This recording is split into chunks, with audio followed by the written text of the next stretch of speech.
Alright guys, another quick tip. So if you have to make a wedge style box and you want to cut this at an angle, you can try to use an electric handsaw or a jigsaw, or find to use, if you can't afford a router straight edge cutter, then what you do is you take a board and you take these on here. These are double-sided sticky tape. Not doing a really well job of putting them on.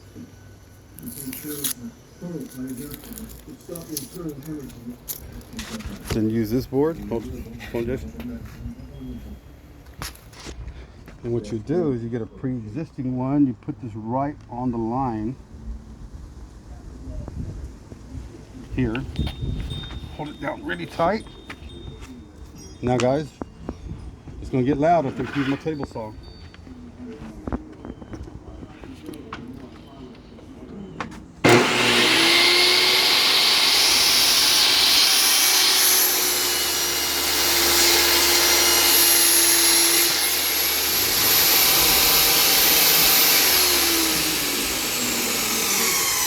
And now you have a straight edge.